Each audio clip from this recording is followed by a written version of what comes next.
오늘 하나님 말씀은 신약성경 고린도전서 제11장입니다. 고린도전서 11장 23절부터 26절에 있는 말씀까지입니다. 제가 봉독해 드립니다. 내가 너희에게 전한 것은 주께 받은 것이니 곧 주 예수께서 잡히시던 밤에 떡을 가지사 축사하시고 떼어 이르시되 이것은 너희를 위하는 내 몸이니 이것을 행하여 나를 기념하라 하시고 식후에 또한 그와 같이 잔을 가지시고 이르시되 이 잔은 내 피로 세운 새 언약이니 이것을 행하여 마실 때마다 나를 기념하라 하셨으니 너희가 이 떡을 먹으며 이 잔을 마실 때마다 주의 죽으심을 그가 오실 때까지 전하는 것이니라. 아멘. 사랑과 축복의 메시지 나눕니다. 사랑하고 축복합니다. 사랑하고 축복합니다. 감사합니다. 자, 오늘은 신약성경 고린도전서 11장 23절로 26절에 있는 말씀을 중심해서 나를 기념하라고 하는 제목으로 말씀을 선포하고자 합니다. 여러분, 오늘 우리 교회가 성례 주일로 지키는 주일입니다. 특별히 성례라는 말은 글자 그대로 거룩한 예식이란 뜻입니다. 그래서 모든 종교마다 제각각 다양한 예식들이 있지만은 우리 기독교의 성례는 하나님으로부터 시작해서 예수 그리스도를 통하여 우리에게 주어진 말할 수 없이 귀한 너무너무 귀중한 예식이 되는 겁니다. 그리고 우리 개신교에서 말하는 성례란 단 두 가지, 세례와 성찬을 말합니다. 그래서 성찬 예식은 우리 주님께서 십자가에서 죽으시기 전날 밤에 사랑하는 제자들과 마지막으로 만찬을 나누시면서 그 자리에서 제자들에게 떡을 떼어주시고 그리고 잔을 돌려주심으로 친히 제정하신 거룩한 예식인 것입니다. 그래서 오늘 우리가 읽은 말씀 가운데 본문 23절과 24절의 말씀 보면 이렇게 기록됩니다. 시작. 내가 너희에게 전한 것은 주께 받은 것이니 곧 주 예수께서 잡히시던 밤에 떡을 가지사 축사하시고 떼어 이르시되 이것은 너희를 위하는 내 몸이니 이것을 행하여 나를 기념하라. 아멘. 그러니까 바울은 교회에서 행하는 이 거룩한 예식, 즉 성찬 예식이 인간의 마음대로 정해서 만들어낸 그런 의식이 아니라는 것입니다. 그러므로 이 성찬 예식은 분명히 우리 주님께서 친히 제정하여 주신 것임을 밝히고 있는 것이지요. 여러분, 이 성찬의 내용은 주님께서 친히 제자들에게 떡과 잔을 나누어 주시면서 이것은 내 몸이니 받아 먹으라. 이것은 내 피니 받아 마시라. 그리고 이를 나의 올 때까지, 다시 올 때까지 계속해서 이제 나를 기념하라 말씀하십니다. 그러므로 이 성찬은 예수님이 십자가를 지기 전날 밤에 제자들과 마지막 만찬을 드시면서 제정하신 의식입니다. 그러므로 이 성찬 예식의 의미는 너무나 귀합니다. 그리고 예수님은 유월절 만찬을 자신의 최후의 만찬으로 지키고 제자들로 하여금 너희가 이것을 대대에 계속 지키면서 나를 기념하라고 하는 당부의 말씀을 남기십니다. 그러므로 오늘 우리는 이 거룩한 성찬 예배에 참여하면서 무엇보다도 나를 기념하라고 하는 이 주님의 말씀의 의미를 깊이 깨달을 때에 은혜가 될 줄로 믿습니다. 여러분, 주님은 사랑하는 제자들에게 떡과 잔을 나누어 주시면서 나를 기념하라고 하는 이 말씀에는 두 가지의 중요한 의미가 있습니다. 첫째는 나를 기억하고 또 나를 기념하여 장차 내가 없어도 너희들이 이 예식을 계속 이어가라고 하는 그런 의미가 있고, 또한 두 번째는 예수님이 당하실 고난의 삶과 십자가의 죽음의 의미를 너희들이 기억하고 계속해서 기념하라고 하는 의미가 있는 것입니다. 그러므로 이 성찬 예식을 행함으로 나를 기념하라고 하는 말씀은 예수님을 마음속에 깊이 생각하라고 하는 그런 의미가 담겨진 것입니다. 그러면 첫째로 우리는 성찬 예식을 통하여 어떤 주님을 생각해야 될까 하는 문제입니다. 여러모로 1차적으로 예수님이 2000년 전에 이 땅에 오신 것을 기념하고 또한 주님이 오셔서 이제 가르치시고 모범을 보이신 것을 생각하라는 것입니다. 그렇지만 그보다 더 중요한 생각은 주님께서 최후의 만찬에서 사랑하는 제들에게 떡을 떼어 주시면서 하셨던 말씀, 이 떡은 너희를 위한 내 몸이라는 말씀입니다. 그리고 또한 주님은 사랑하는 제들에게 잔을 들 때 우리를 위해서 피를 흘리신 주님을 또한 생각하라고 하는 그런 말씀입니다. 여러분, 이 은혜를 깊이 생각하는 것이 오늘 바로 성찬 예식이 될 것입니다. 여러분, 주님은 우리를 위해서 십자가에 달려 양손과 양팔에 못이 박혀 몸이 찢기신 분입니다. 그리고 물과 피를 다 쏟으신 주님이십니다. 그러면 왜 주님께서 십자가에 달리셔서 당신의 거룩한 몸을 찢기시고 모든 물과 피를 다 쏟으셔야만 했을까요? 그래서 바로 저와 여러분이 지은 죄와 허물 때문임을 우리는 고백해야 될 줄로 믿습니다. 그래서 구약성경 이사야서 53장 5절의 말씀을 보면은 이사야 선지자는 메시아로 오실 고난의 주님으로 오실 그 예수님의 고난에 대해서 이렇게 예언합니다. 시작. 그가 찔림은 우리의 허물을 인하며 그가 상함은 우리의 죄악을 인함이라.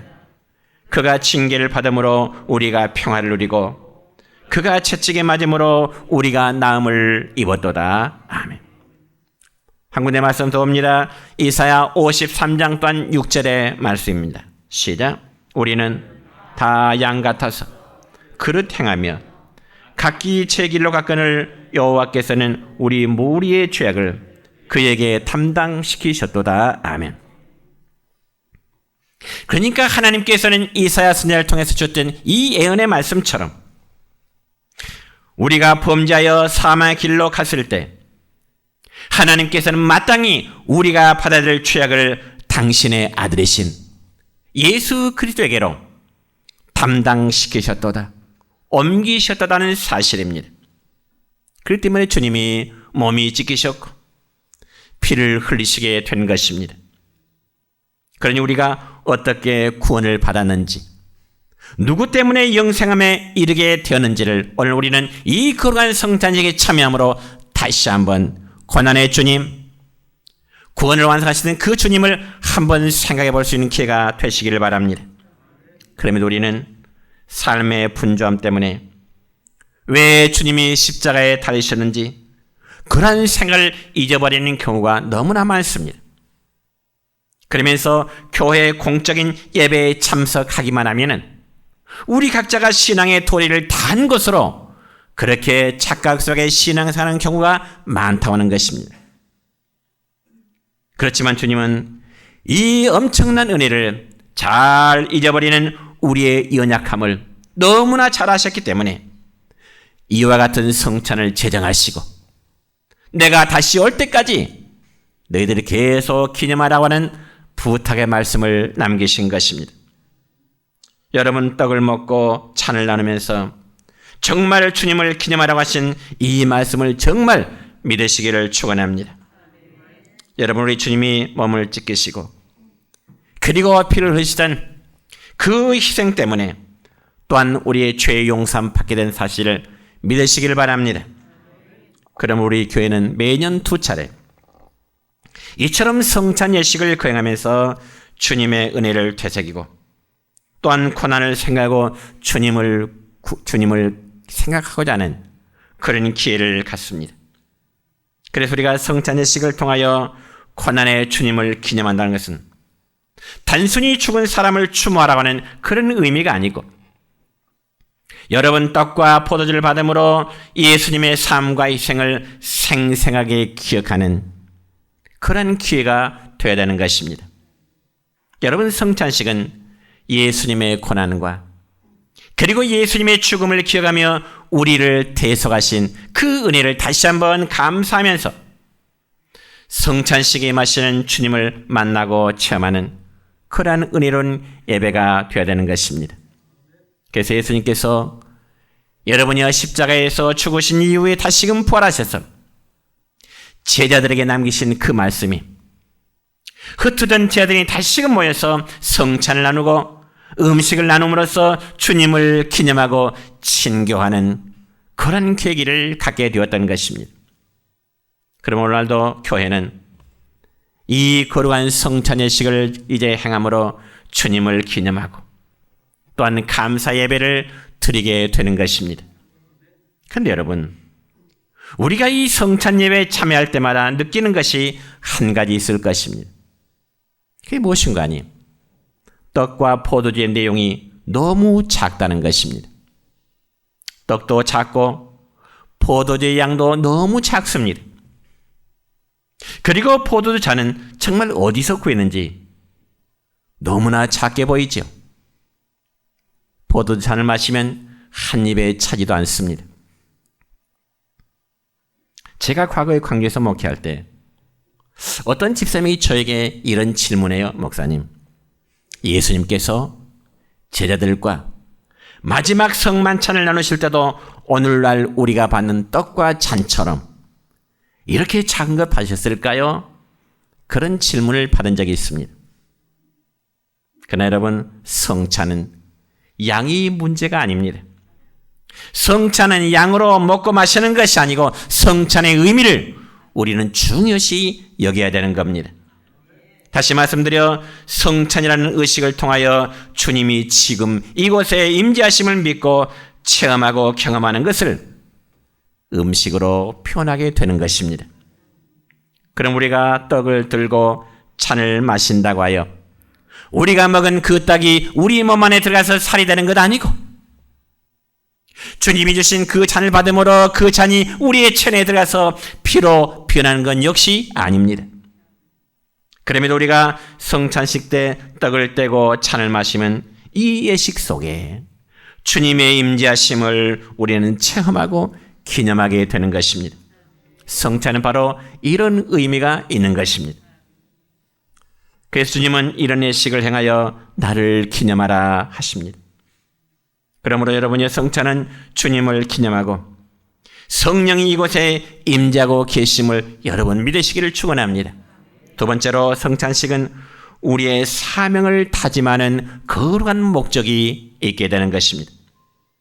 오늘 본문 말씀 가운데 26절의 말씀을 보면 이렇게 기록됩니다. 시작.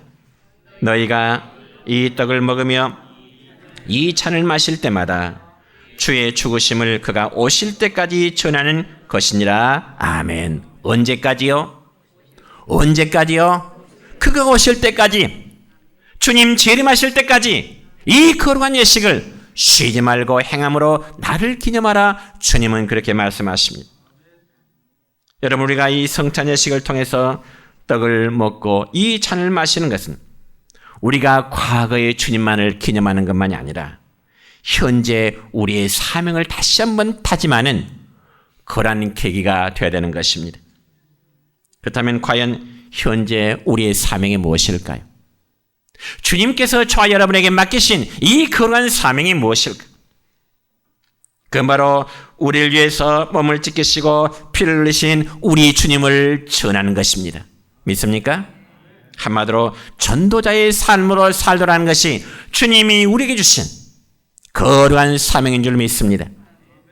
그러니 우리 성도들은 주님이 다시금 이 땅에 오실 때까지 미래의 거대한 소망을 가지고 이 사실을 전해야 되는데, 구약 성경 이사야 52장 7절의 말씀을 보면 하나님은 이사야 선지자를 통해서 우리에게 또한 이런 말씀을 주십니다. 시작. 좋은 소식을 전하며 평화를 공포하며 복된 좋은 소식을 가져오며 구원을 공포하며 시온을 향하여 이르기를 내 하나님이 통치하신다 하는 자의 산을 넘는 발이 어찌 그리 아름다운가. 아멘.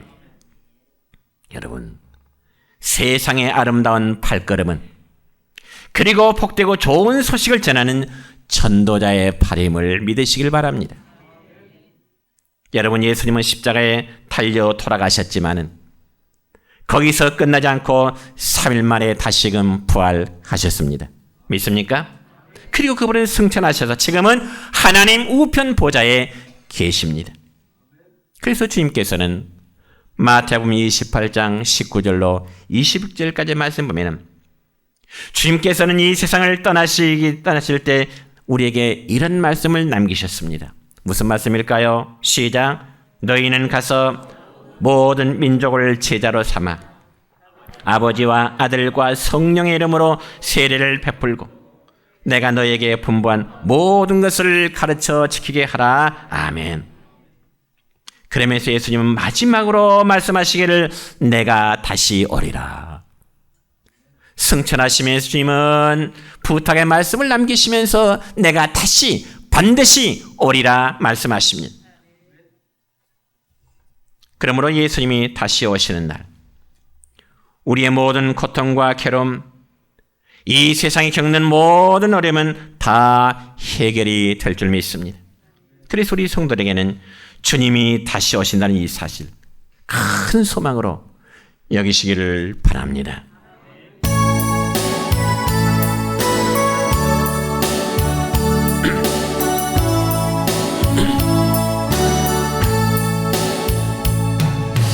이제 내가 살아도 주 위에 살고 이제 내가 죽어도 주 위에 죽네. 하늘 영광 보여주며 날 오라 하네. 할렐루야 찬송하며 주께 갑니다. 그러므로 나는 사나 죽으나 주님의 것이요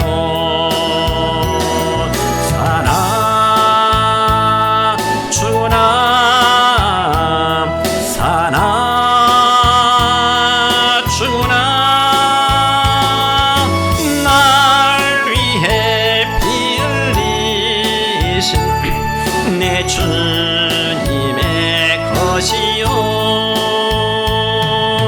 이제 내가 떠나 저 천국 가고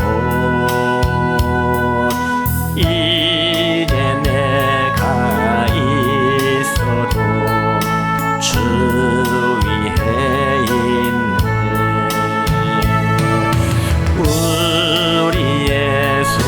찬송하며 나는 가겠네.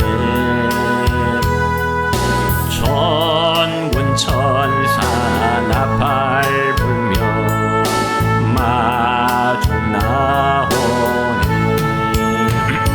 그러므로 나는 사나 죽으나 주님의 것이요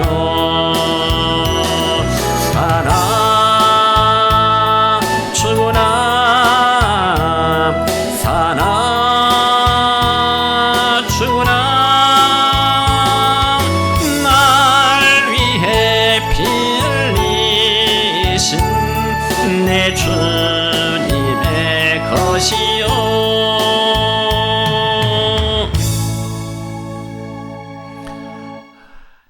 여러분, 우리가 이 땅에 서야 할 일은 우리를 위해 당신의 몸을 주신 하나님의 아들을 전하는 것입니다. 다시 말씀드려 내가 주님의 은혜로 구원받았다는 것을 아는 자라면 그 구원의 은혜를 함께 나누어야 되는 겁니다.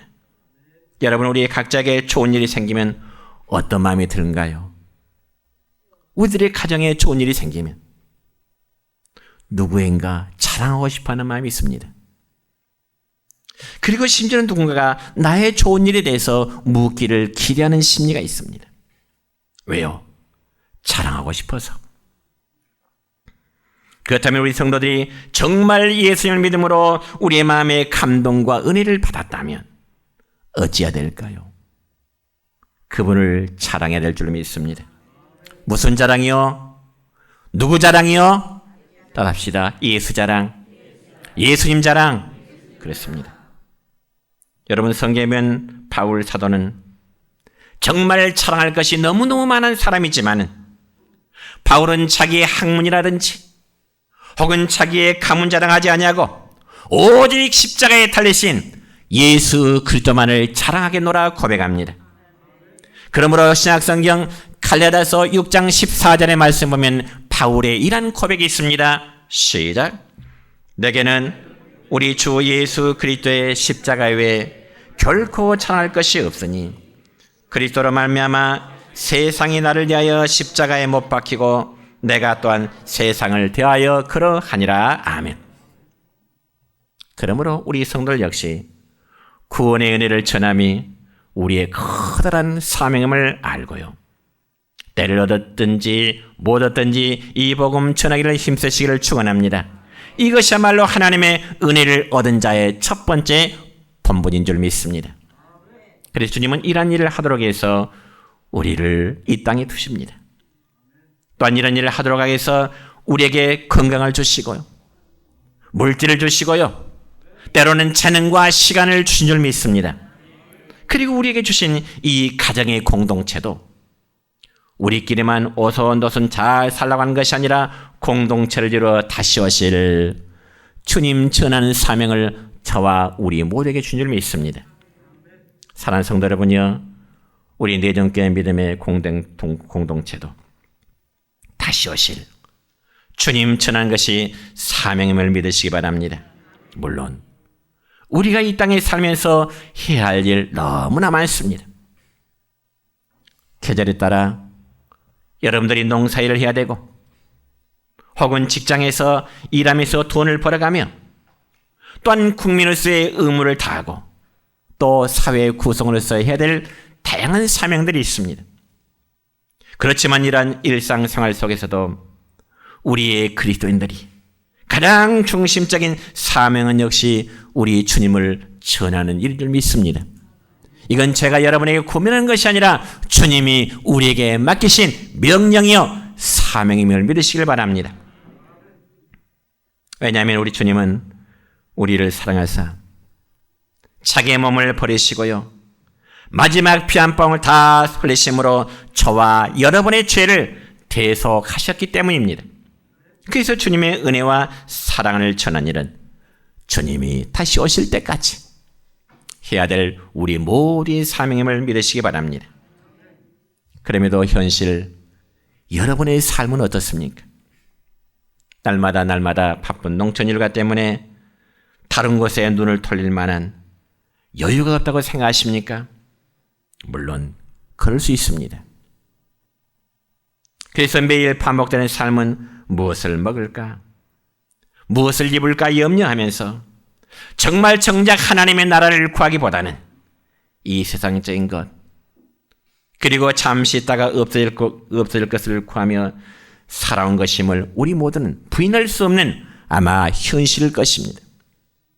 그렇지만 우리는 오늘 주의 살을 기념하는 떡과 주님의 피를 기념하는 잔을 들면서 이 떡과 잔의 의미를 주님 오실 때까지 전하는 전도자의 삶을 살겨나가는 그런 다짐 가져보시기를 축원합니다. 마지막 세 번째로 성찬식은 주님과 우리의 관계를 확인시켜주는 거룩한 예식입니다. 여러분, 오늘 본문 말씀으로 읽지는 않았지만은 고린도전서 10장 16절로 17절까지의 말씀 보면 이런 말씀이 있습니다. 시작. 우리가 축복하는 바 축복의 잔은 그리스도의 피에 참여함이 아니며 우리가 떼는 떡은 그리스도의 몸에 참여함이 아니냐. 떡이 하나요 많은 우리가 한 몸이니 이는 우리가 다 한 떡에 참여함이라. 아멘. 이게 무슨 말씀일까요? 우리는 성찬식에 참여함으로 한 피에 참여한 자이며 한 몸에 참여하게 된 자임을 믿으시길 바랍니다. 그렇다면 과연 우리는 누구의 피에 참여한 자이고 누구의 몸에 참여한 자란 말일까요? 그래서 바로 예수 그리스도의 피, 또 그리스도의 몸에 참여한 자가 된 것입니다. 그래서 우리 모두는 주님의 피를 이제 받아서 한 몸인 형제요, 그리고 참회가 됨을 여러분 믿으시길 축원합니다. 여러분, 피는 물보다 진하다는 말이 있습니다. 옳습니다. 피는 물보다 진합니다. 물론 이 말은 우리의 혈연 관계를 뜻하는 말이지만은 우리의 신앙적인 관계는 그보다 더 진한 것입니다. 이것을 확인한 예식이 바로 오늘 성찬 예식이 되는 겁니다. 특별히 우리는 이 세상에서 여러 가지의 인간 관계를 맺으면서 살아가고 있죠. 그래서 가장 가까운 관계는 역시 가족 관계입니다. 왜냐하면 가족 관계는 피를 나눈 부모님과 그리고 형제와 또한 자녀들이 있기 때문에 그렇습니다. 그리고 세상에 나가서도 여러 관계를 형성하면서 우리는 살아가지요. 예를 들자면 같은 고향 친구들, 혹은 같은 직장에 다니는 동료들, 그리고 이웃에 함께하는 사람들과 한 민족, 한 국가에 속해 함께 사는 다양한 사람들과 우리는 관계성을 맺으면서 지금도 살아갑니다.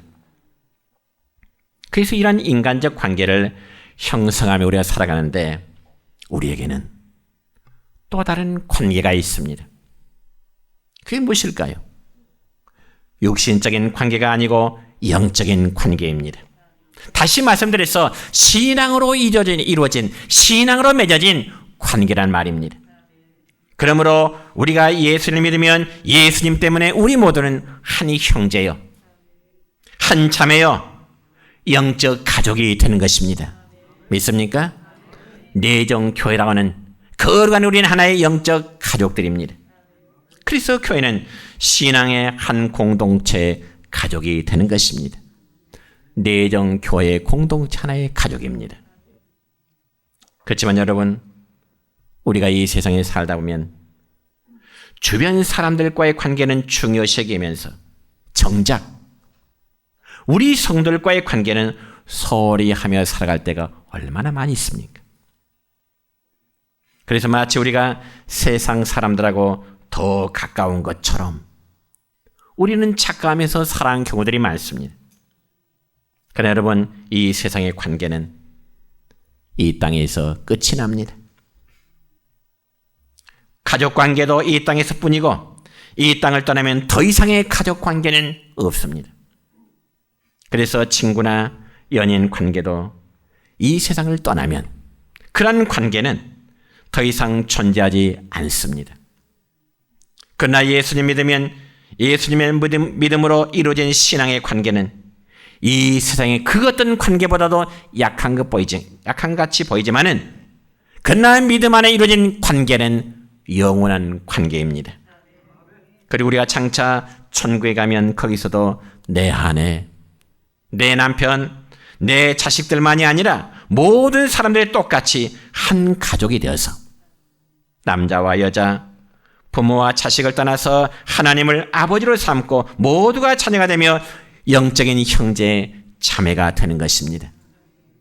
그래서 영원토록 함께 찬양하며 사는 것이 바로 천국임을 믿으시기를 바랍니다. 한 번은 예수님께서요, 많은 무리들에게 말씀을 가르치고 계실 때 마침 예수님의 어머니와 예수님의 동생들이 예수님을 만나러 왔습니다. 그리고 그러한 사실을 제자 중에 한 사람이 예수님에게 전합니다. 선생님, 지금 밖에 어머니가 오셨고요, 동생들이 함께 왔네요. 그렇다면 어머니와 동생들이 왔다는 말은 예수님이 과연 어떤 반응을 나타내셨을까요? 이 점에서 마태복음 12장 48절로 50절까지 말씀을 보면 이렇게 기록됩니다. 시작. 누가 내 어머니이며 내 동생들이냐 하시고 손을 내밀어 제자들을 가리켜 이르시되 나의 어머니와 나의 동생들을 보라. 누구든지 하늘에 계신 내 아버지의 뜻대로 하는 자가 내 형제여 자매여 어머니니라 그랬습니다. 여러분, 천국까지 영원히 남는 관계는 바로 이 믿음의 관계입니다. 그러면 우리들이 이 세상을 살아가는 동안에 이런 영적 관계, 성도들과의 관계를 소홀히 하는 경우가 너무 많습니다. 그리고 혈연적인 관계, 인간적이고 사회적인 관계만 중요시하고 살아가기가 쉬운 것이 현실입니다. 그래서 이런 우리의 연약함을 주님이 너무나 잘 아시기 때문에 사랑하는 제자들에게 오늘 이 시대 모든 성도들에게 떡과 잔을 나누면서 영적인 관계를 다시 한번 확인하도록, 체험하도록, 이 성찬 예식을 기념하도록 말씀하십니다. 여러분, 가족들은 함께 식사를 하는 자리에서 더 가까워지고 가족적인 사랑이 더욱 든든해지기 마련입니다. 마찬가지로 우리의 성도들도 이러한 성찬 예식을 통해서 비록 육신적인 가족들처럼 많은 음식을 자주 나누는 것은 아니지만은 주님의 몸을 상징하는 떡을 나누고 또한 피를 상징하는 포도주를 나누면서 우리가 한 피 받아 한 몸 이룬 형제요 자매들임을 우리가 믿으시길 바랍니다. 그리고 오늘 우리는 이 성찬식에 참여할 때 무엇보다도 예수님의 대속 은혜를 또한 기억해야 됩니다. 다시 말씀드려서 오늘은 성찬식이니까 떡을 받고 잔을 받는 하나의 형식이 아니라 떡과 잔의 주인이신 예수님이 드러나야 된다는 것입니다. 성찬식의 주인공은 바로 예수 그리스도십니다. 그분이 어떤 분이신가요? 피를 쏟으셨던 분, 몸을 지키셨던 그 주님이 우리는 성찬의 식성에서 우리는 드려야 되고 보아야 되는 겁니다. 어느 목사님이 결혼식 주례를 서는데 그 결혼식 예식에 앞서서 잠깐 신부를 보기 위해서 신부 대기실로 갔습니다. 그런데 마침 그곳에는 신부의 친구 한 명이 와 있었는데 그 주례자 목사님의 눈에는 신부의 친구가 눈에 확 들어왔습니다. 왜냐하면 신부의 친구가 너무 예뻤기 때문이었습니다. 그래서 목사님은 신부의 친구가 자기 교회 청년이었기 때문에 그 신부의 청년을 잠깐 밖으로 이제 불러내서는 농담 섞인 충고를 했습니다. 예, 넌 오늘 화장을 좀 지어라. 오늘의 주인공은 신부야. 네가 그렇게 잘 꾸며가지고 나오면 신부가 너보다 더 못나 보이지 않니?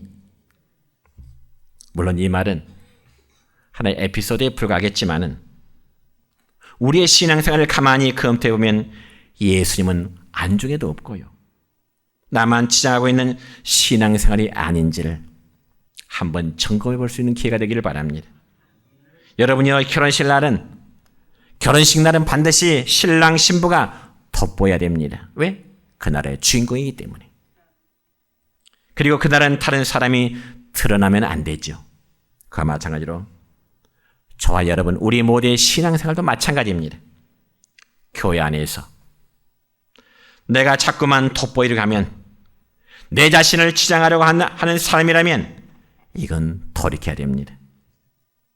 그러면서 우리 자신을 좀 더 재정비해야 됩니다. 여러분, 오늘 우리는 성찬예식에 참여하면서 세 가지의 중요한 의미를 다시 한번 기억하시길 바랍니다. 첫째는 성찬식을 통해서 잊어버렸던 주님의 은혜, 식어져버린 주님이라는 감사와 첫사랑을 다시금 회복하시길 바랍니다. 두 번째는 주님이 다시 오실 때까지 우리의 사명을 재다짐하는 겁니다. 우리의 사명은 주님을 전하는 것이요, 즉 주님의 복음의 증인이 되는 겁니다. 마지막 세 번째는 이 사명을 위해서 우리는 하나의 공동체로 모입니다. 우리 모두가 한 피 받아 한 몸 이룬 이 거룩한 형제요 자매들 가족입니다. 이 관계는 영원한 관계입니다. 그러므로 이러한 성찬의 목적을 여러분 다시 한번 마음에 되새기면서 거룩한 성찬식에 참여하는 여러분 되시기를 주님의 이름으로 축원합니다.